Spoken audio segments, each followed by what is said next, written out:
हमारी मजबूरी थी कि जवानों के शव को पहले रस्सी से बांधकर खींचना पड़ा। छत्तीसगढ़ के बीजापुर में जवानों के नरसंहार की दास्तान देश के हर नागरिक को अंदर तक झकझोरने के लिए काफ़ी है।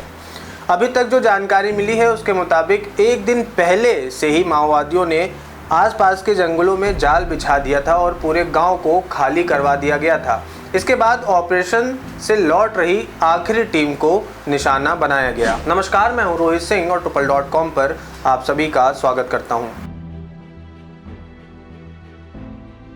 कुछ प्रमुख मीडिया रिपोर्ट्स की माने तो सुरक्षा बलों की टुकड़ी टेकला गुड़ा गांव से करीब 100 मीटर दूर थी। उसी समय माओवादियों ने हमला बोल दिया। दोपहर 12 बजे के आसपास शुरू हुई मुठभेड़ करीब 2 घंटे बाद अचानक से थम गई। माओवादियों ने हमला बोला तो पास की सड़क और जंगल के इलाके से बचते हुए जवानों ने पेड़ और गांव के घरों में आड़ लेने की सोची, लेकिन वहां भी पहले से ही मौजूद माओवादियों ने उन पर हमला बोल दिया। गांव के भीतर करीब 3:30 बजे के आसपास ये हमला हुआ था। जवान फिर वहां से निकलने की कोशिश करते हुए खुले मैदान और जंगल की ओर पहुंचे तो पास की पहाड़ी पर मोर्चा संभाल कर बैठे माओवादियों ने LMG, UBGL, BGL, rocket launcher, mortar जैसे हथियारों का अंधाधुंध उपयोग किया और इस पूरे घटनाक्रम में हमारे 24 जवान शहीद हो गए।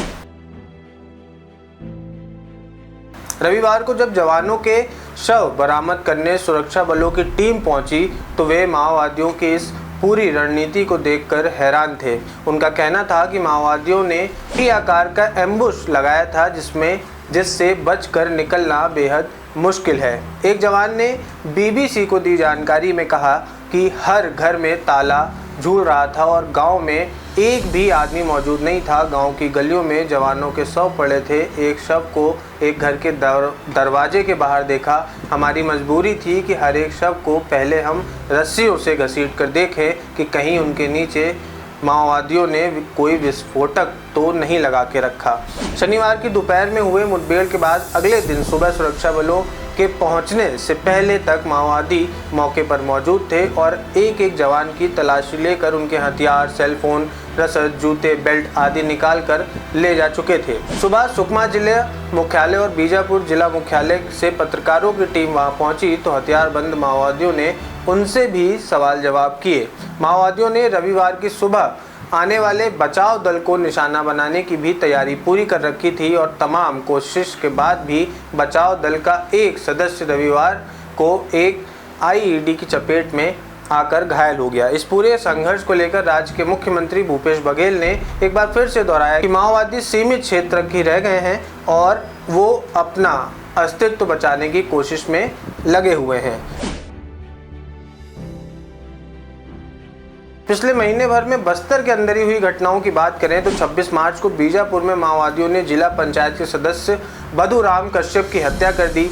25 मार्च को माओवादियों ने कोंडा गांव के जिले में सड़क निर्माण में लगी 1 दर्जन से अधिक गाड़ियों को आग के हवाले कर दिया। वहीं 23 मार्च को नारायणपुर जिले में माओवादियों ने सुरक्षा बल के जवान की एक बस को विस्फोटक से उड़ा दिया जिसमें 5 जवान शहीद हो गए। इसी तरह 20 मार्च को दंतेवाड़ा में पुलिस ने 2 माओवादियों को मुठभेड़ में मारने का दावा किया और उसी दिन 20 मार्च को बीजापुर जिले में माओवादियों ने पुलिस के जवान सन्नू पोनेम को मौत के घाट उतार दिया।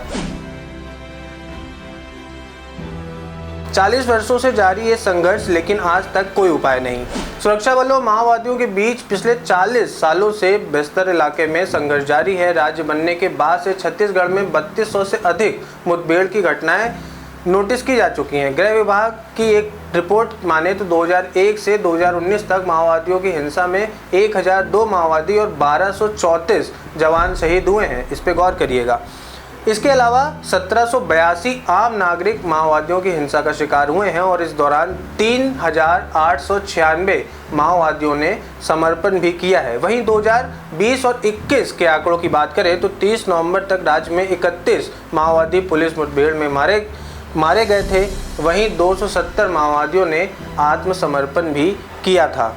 लेकिन बावजूद इन सब के अगर हम नज़र डालें तो हमारे जवानों के शहीद होने की संख्या काफ़ी ज़्यादा है, जबकि माओवादियों के मरने और आत्मसमर्पण करने की संख्या बेहद कम।